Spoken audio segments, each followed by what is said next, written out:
Charlie চ্যাপলিনের বইটা আসলে Bengal books থেকেই আমাকে বলা হয়েছিল যে আপনি এটা করবেন কিনা। তো আমি চার্লি চ্যাপলিনের প্রতি আগ্রহী ছিলাম বলেই এবং তার সিনেমা অনেক দেখেছি বলেই আমি আগ্রহী হয়েছি এবং করেছি। অনুবাদের শুরুটা কিভাবে? অনুবাদটা আমি মূলত করেছি টাকার জন্য। তবে আমি যখন অনুবাদ করি তখন আমি প্যাশনেটলি করি, মানে যেটা আমি পারবো না ওটা আমি করি না। আজকের দিনের পাঠকদের যে রুচিটা সেটার সাথে আপনার দ্বিমত আছে কি? আমাদের দেশে আমরা চিন্তা করতে পারি না যে একজন রিক্সা চালক বসে গীতাঞ্জলি পড়ছে। এই দৃশ্যটা চিন্তা করলেই কিন্তু আমাদের কাছে উইয়ার্ড লাগে। সবকিছু সব জায়গাতে কি শ্রেণীবিন্যাস করে ফেলছে? শ্রেণীবিন্যাসের প্রভাব তো আছে, ধরেন যে মানুষের সার্ভাইভাল ক্রাইসিসটা আগে মিটতে হবে, তারপরে সে অন্য চিন্তা করবে। ধরুন যে আমি হয়তো বা রিক্সা চালকদের নিয়ে উপন্যাস লিখতে পারি, হ্যাঁ, কিন্তু ওই উপন্যাসটা কিন্তু রিক্সা চালক পড়বে না। যেমন ধরুন যে মানিক বন্দ্যোপাধ্যায় পদ্মা নদীর মাঝি লিখেছেন, পদ্মা নদীর মাঝি আমরা পড়েছি, মাঝিরা কিন্তু পড়েনি।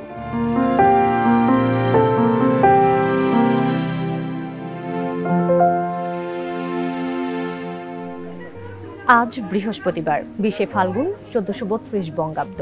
বইমেলার অষ্টম দিনে আমি তামান্না খন্দকার আপনাদেরকে স্বাগত জানাচ্ছি বেঙ্গল বুকস প্রেজেন্টস টিভিএস বইমেলা প্রাঙ্গণ থেকে।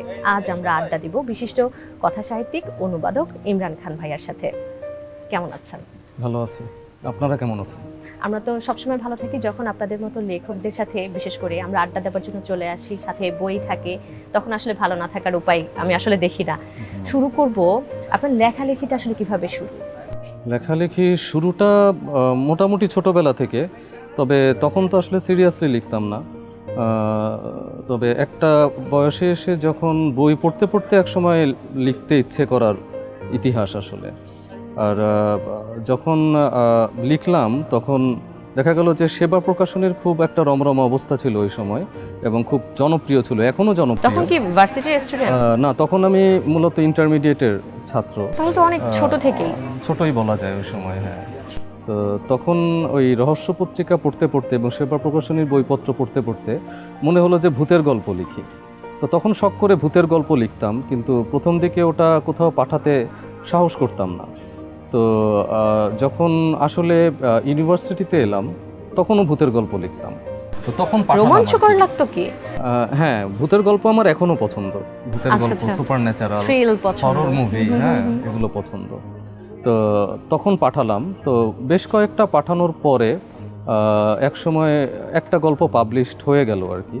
তো তখন থেকে আমি মোটামুটি সেবা প্রকাশনীর বা রহস্য পত্রিকার নিয়মিত লেখকই ছিলাম অনেক দিন ধরে। লেখা পাঠালে ওনারা ছাপতেন এবং আমি তাদের ওখানে অনেকবার গিয়েছি, তো সেটাই। তবে পরবর্তীতে যখন চাকরি জীবনে এলাম, এসে দেখলাম যে আসলে চাকরিতে আসলে বাস্তবতাটা খুব কঠিনভাবে বোঝা যায় সত্যিকার অর্থে এলে। সেই বাস্তবতা কি কবিকে প্রভাবিত করেছিল? বাস্তব জগৎটা আসলে মোর হরিফিক, হ্যাঁ, মানে যে গল্প আমি লিখেছি তার চেয়ে বাস্তবতাটা অনেক বেশি ভয়ানক। তো তখন আসলে মোটামুটি বাস্তবতার দিকে আসা, আর তখন থেকে সত্যিকার অর্থে লেখালেখিতে সিরিয়াস হওয়া।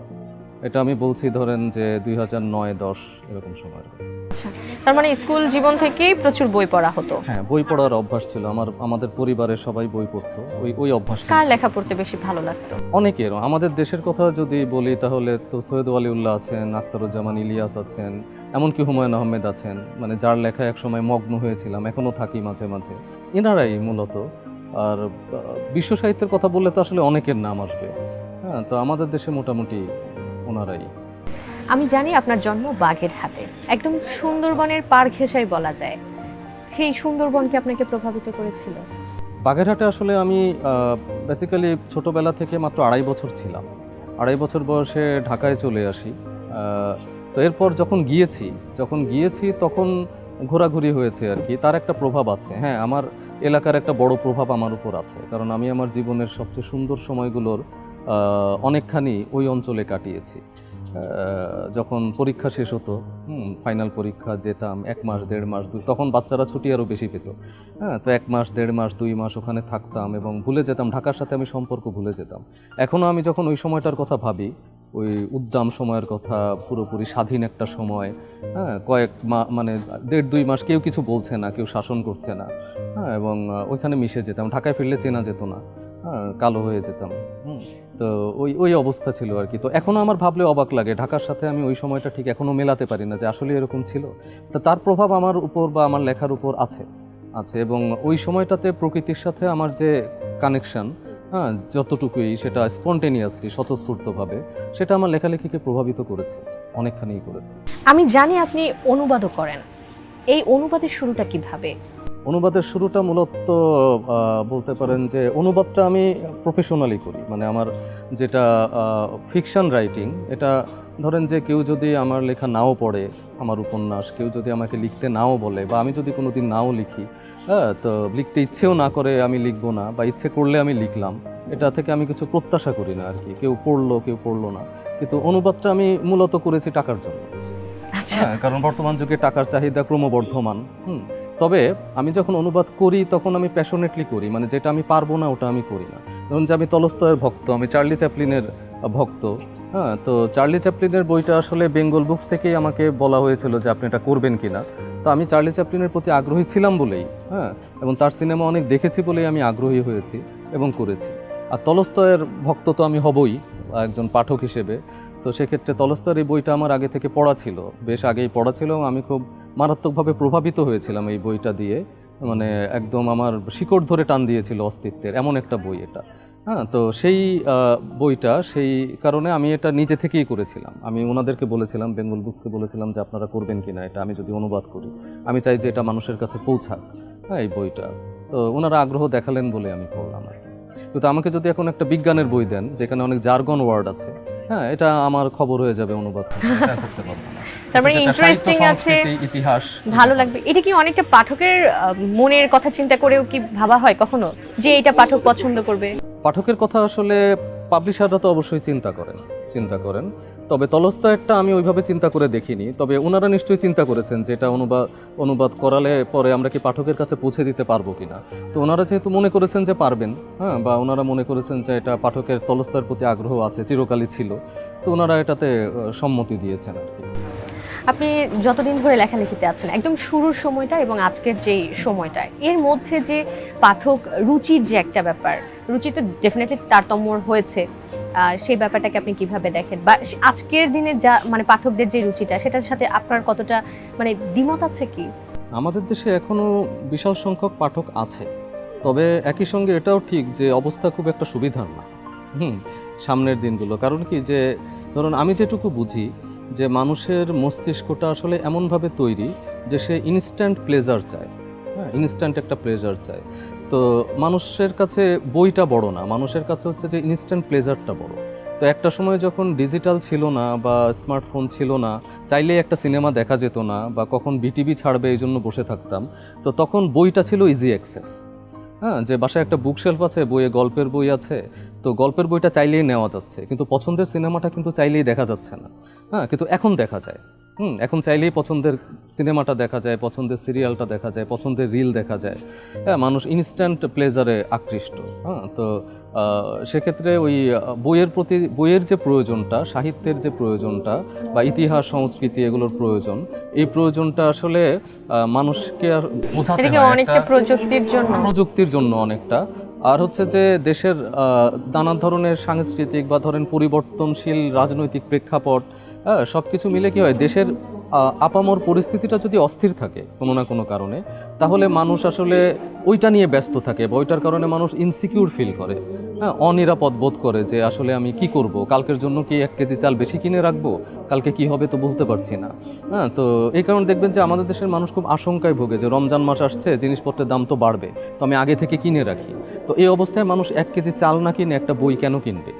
হ্যাঁ, এই একটা ব্যাপার। আর আরেকটা হচ্ছে যে দেশের মানুষের যদি অর্থনৈতিক সামর্থ্য সবার সমান না থাকে, যেমন ধরুন যে আমাদের দেশে আমরা চিন্তা করতে পারি না যে একজন রিক্সা চালক বসে গীতাঞ্জলি পড়ছে, এই দৃশ্যটা চিন্তা করলেই কিন্তু আমাদের কাছে উইয়ার্ড লাগে, যে দিস ইজ নট পসিবল, অবাক লাগে।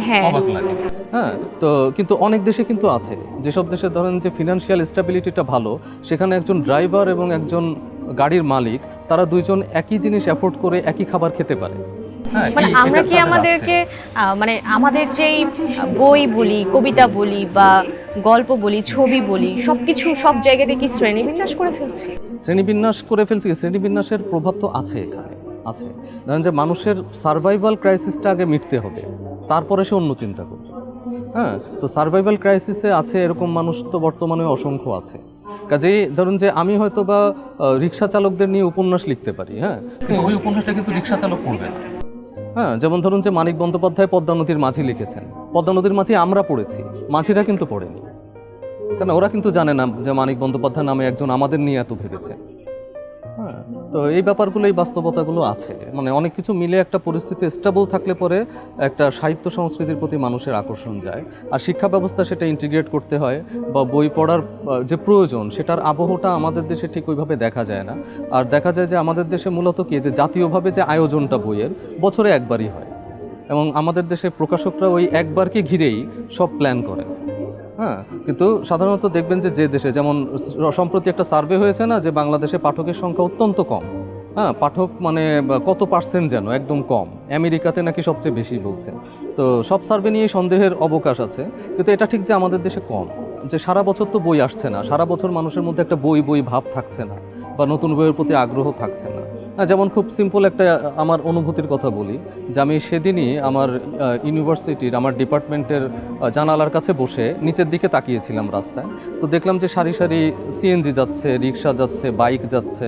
তো সেখানে যারা যাত্রী, তারাই তো মেইন স্ট্রিম পিপল, কেউ অফিস থেকে ফিরছে, কেউ কারখানা থেকে ফিরছে। তো আমি দেখে ভাবছিলাম যে এদের মধ্যে কয়জনের বইমেলা নিয়ে আগ্রহ আছে। তা আমার ভেতর থেকে খুব একটা পজিটিভ অ্যান্সার কিন্তু আসেনি। হ্যাঁ, যে এদের মধ্যে বেশিরভাগেরই বই নিয়ে আগ্রহ নেই, বইমেলায় যেতে তারা বেশিরভাগ আগ্রহী না।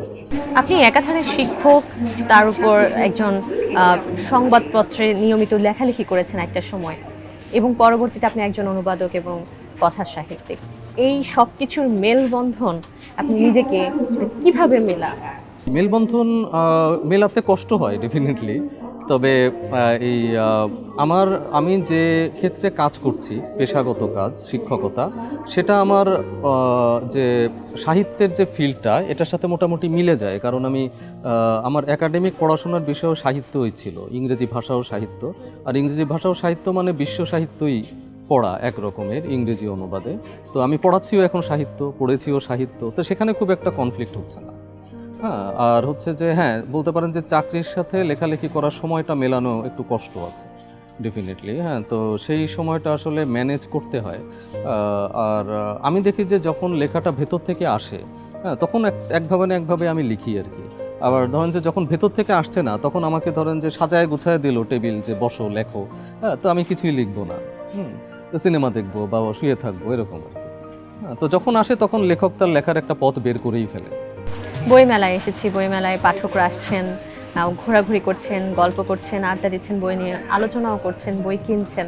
বর্তমানের সমসাময়িক যারা পাঠক আছে, তাদেরকে আপনি কি বলতে চান? তাদেরকে পাঠক তো যারা আছেন তাদেরকে তো আর বলার তেমন কিছু নেই, কারণ তারা না, তো পাঠক বর্তমানে তো আছেনই। দেখা যায় যে ফেসবুকে, যেহেতু সোশ্যাল মিডিয়া সবার হাতের নাগালে, সবার কাছেই আছে, একটু ভাইরালের পিছনে দেখা যায় যে আমরা বেশি ছুটি, বেশি চিন্তা করি, যে জিনিসটা একটু সবচেয়ে বেশি সামনে আসছে সেই জিনিসটাই আমরা পড়ি। এর বাহিরেও যে সুন্দর কিছু থাকতে পারে, সেটার যে খোঁজার একটা তৃষ্ণা, সেই জায়গাটাতে আপনি কি বলবেন? এই অনুভবটা মানুষের মধ্যে মানুষ হিসেবে থাকা উচিত, যে আসলে জীবনটা কি, হ্যাঁ, এবং জীবনের সময় যে খুব অল্প, এবং সেই সময়টা আসলে ঠিক মানুষের মতো কাজ কোনটা, হ্যাঁ, যে মানে যে বিষয়গুলো আমাদেরকে মানুষের সাথে অন্য প্রাণীর তফাৎ করে, হ্যাঁ, তার মধ্যে তো ইন্টেলিজেন্স, তাই না, মানুষের ইন্টেলিজেন্স বেশি। কারণ সমস্যা হচ্ছে যে ইন্টেলিজেন্সের একটা বিপদ আছে, সেটা হলো যে ইন্টেলিজেন্সকে যদি অ্যাবিউজ করা হয়, মানে ইন্টেলিজেন্ট প্রাণীকে যদি মিস ইনফরমেশন দেওয়া যায়, সেটা যদি তাকে বিশ্বাস করানো যায়, তাহলে সে ভুল করতে পারে। কারণ সোশ্যাল মিডিয়া অসংখ্য ফেক নিউজে ভর্তি, অসংখ্য মিস ইনফরমেশনে ভর্তি। তো আসলে আমি বলবো যে একজন মানুষ যদি সে তার নিজেকে চিনতে চায়, যে মানুষটা নিজেকে চিনতে পারে না, সে আসলে জীবনের গতিপথ ঠিক করতে পারে না বা নিজেকে বুঝতে পারে না। তো সেই বোঝার জন্য নিজের অতীত জানা দরকার এবং মানুষের অতীত জানা দরকার। আর সেই প্রেক্ষিতে বর্তমানকে দেখা দরকার, অতীতের প্রেক্ষিতেই বর্তমানকে দেখা দরকার। ঠিক যেভাবে মৃত্যুর প্রেক্ষিতে জীবনকে দেখা দরকার, যে আমি যে একদিন থাকবো না পৃথিবীতে, এই প্রেক্ষিতে জীবনটা আসলে কি, ঠিক একইভাবে অতীতের প্রেক্ষিতেই বর্তমানকে দেখতে হয়। অতীতটাকে না জানলে, আমাদের দেশের বর্তমানকে না জানলে আমি আসলে কে, এই দেশের প্রেক্ষিতে আসলে আমি কি, এই দেশটাই বা কি, বা এই দেশে আমার কি করার আছে, এটা আসলে বোঝা যায় না। আর সেই ক্ষেত্রে সবচেয়ে বড় সাহায্য করে আসলে শিল্প, সাহিত্য, সংস্কৃতি। তো যখন পৃথিবীতে মাঝে মাঝে অন্ধকার যুগ এসছে রেনেসার আগে বা বিভিন্ন সময়ে, দেখা যায় যে তারা সবসময় এই ধরনের শিল্প সাহিত্য সংস্কৃতিকে নিষিদ্ধ ঘোষণা করেছে। হ্যাঁ, এবং এখান থেকে মানুষকে সরিয়ে এনেছে। যেমন রেনেসার আগের পিরিয়ডে চার্চ যারা চেয়েছিল মানুষকে অন্ধ করে রাখতে, তারা সক্রেটিস, প্লেটো, অ্যারিস্টটল এদের ফিলোসফি বা ওই সময় সাহিত্যকে সাধারণ মানুষের জন্য নিষিদ্ধ ঘোষণা করেছিল। এবং তারা বলেছিল যে যারা এগুলো তৈরি করেছে তারা বহু দেবতায় বিশ্বাসী ছিল, কাজেই তাদেরটা পড়া যাবে না। তো এই নানান অজুহাতে নিষিদ্ধ করে, কারণ তারা জানে যে শিল্প সাহিত্য সংস্কৃতির সংস্পর্শে যখন মানুষ আসে তারা সহজে আর দাসত্ব মেনে নেয় না। দাসত্ব মেনে না। তো আপনি যদি এই যে এগুলো না থাকে আমরা স্লেভ হয়ে যাই। অতীতের অনেকের কথা বলেন, এরিস্টটলের কথা বললেন, প্লেটোর কথা বললেন। আমি যদি বলি আমাদের দেশের কাজী নজরুল আছেন, রবীন্দ্রনাথ ঠাকুর আছেন, আমরা তাদেরকে নিয়ে গবেষণা করি, আলোচনা করে থাকি। কিন্তু এই সমসাময়িক সময়ে আরও অনেকেই তরুণ প্রজন্মের যারা লেখালেখি করছেন তাদেরকে নিয়ে কেন এত কথা হয় না, তাদের প্রচারণাটা এত হয় না কেন, পাঠকরা তাদেরকে গ্রহণ করছেন না কেন, বা কিভাবে প্রচারণাটা করলে তাদেরকে তারা চিনবেন? এখানে দুটো ব্যাপার আছে। হ্যাঁ, একটা হলো যে আসলে ভালো জিনিস তৈরি হওয়া, ধরেন যে ভালো সাহিত্যকর্ম তৈরি হওয়া জরুরি এবং ভালো সাহিত্যকর্মের সঠিক প্রচারণা জরুরি। হ্যাঁ, তো এই দুটো সম্মিলনটা কিভাবে করা যায়, এটা আসলে আমাদের দেশে অনেক সময় দেখা যায় কি, মানে যা করা লেখককেই করতে হয়। হ্যাঁ, দেখা যায় যে লেখককেই বই পাবলিশ করার জন্য ছুটতে হয় প্রকাশকের দরজায়। তারপর পাবলিশ হওয়ার পরেও লেখককেই ঢোল পেটাতে হচ্ছে যে আমার এই বই আসছে, আমি আছি বই মেলায়, আপনারা আসেন। হ্যাঁ, তো এগুলো কেন করতে হবে একজন লেখককে? ভালো জিনিসটা মানুষের কাছে তো পৌঁছে দেওয়া দরকার। হ্যাঁ, লেখকেরও অনেক কিছু করার আছে, কিন্তু সেক্ষেত্রে আমাদের এখানে এই ব্যাপারে কিছু নিষ্ক্রিয়তা লক্ষ্য করা যায় যে মানে সঠিক প্রচারণাটা, এবং সেটা কিন্তু একটা অভ্যাসের ব্যাপার। অভ্যাসটা কেমন, ধরুন যে শুধু বইমেলা কেন্দ্রিক প্রচারণা এটা যথেষ্ট না, তাই না? বইয়ের, আমি যেটা বলবো যে বই প্রকাশ, বই পড়া, বইয়ের আয়োজন এবং বই পৌঁছে দেওয়া, এইটা সারা বছর চলমান থাকা প্রয়োজন। আপনি বইমেলার কথা বলছিলেন, বইমেলা থেকে আপনার প্রত্যাশা কি? বইমেলা থেকে সবার যা প্রত্যাশা, আমারও তাই প্রত্যাশা। বইমেলাকে যারা ভালোবাসে, প্রত্যাশা এটাই যে এখানে মানুষ স্বতঃস্ফূর্তভাবে, যে বইমেলাকে যে প্রাণের মেলা বলে, এই প্রাণের মেলাই যেন হয়ে ওঠে এটা। হ্যাঁ, কিন্তু এটার জন্য যেটা বললাম যে সারা বছরই একটা প্রচারণা দরকার, সারা বছরই মাঝে মধ্যে বইমেলা হওয়া দরকার, বা কোনো না কোনোভাবে এটা হওয়া দরকার আর কি। মানে বইয়ের একটা ভাইব যাকে বলে, সেটা যেন সারা বছর সাধারণ মানুষের মধ্যে এই দেশে গ্রামে প্রান্তরে যেন পড়ে। হ্যাঁ, যেমন একটা সময় ছিল গ্রাম থেকেও মানুষ বইমেলায় চলে আসতো, এখন আমার পরিচিত যারা আসতো তারা এখন আর আসে না। হ্যাঁ, কেন আসে না আমি জানি না, কিন্তু যে কোনো কারণে হোক তারা আগ্রহ হারিয়ে ফেলেছে বা তাদের জীবন আরও কঠিন হয়ে গেছে, কিছু একটা হবে। কিন্তু সব কিছু মিলে বইয়ের ভাইব, বইয়ের প্রয়োজন, সাহিত্যের প্রয়োজন এবং মানবিকতার প্রয়োজনটা উপলব্ধি হওয়া সবসময় দরকার। এটা সারা বছর প্রয়োজন। এটা বছরে একবার করাটা যথেষ্ট বলে আমার মনে হয় না, এবং আমার মনে হয় অনেকেরই মনে হয় না। আপনাকে আবারও অসংখ্য ধন্যবাদ এত ব্যস্ততার মাঝেও আমাদেরকে সময় দেওয়ার জন্য। ধন্যবাদ আপনাকে এবং আপনার মাধ্যমে সবাইকে। দর্শক, আপনারা এতক্ষণ দেখছিলেন বেঙ্গল বুকস প্রেজেন্টস টিবিএস বইমেলা প্রাঙ্গণে। আমি ছিলাম তামান্না খন্দকার আপনাদের সাথে, আর আমার সাথে ছিলেন বিশিষ্ট কথাসাহিত্যিক ও অনুবাদক ইমরান খান। দেখা হচ্ছে পরবর্তী আয়োজনে কোনো একজন বিশিষ্ট কবি, কথাসাহিত্যিক বা অনুবাদককে নিয়ে। সে পর্যন্ত সবাই ভালো থাকুন, সুস্থ থাকুন, আর হ্যাঁ, টিবিএস এর সাথেই থাকুন।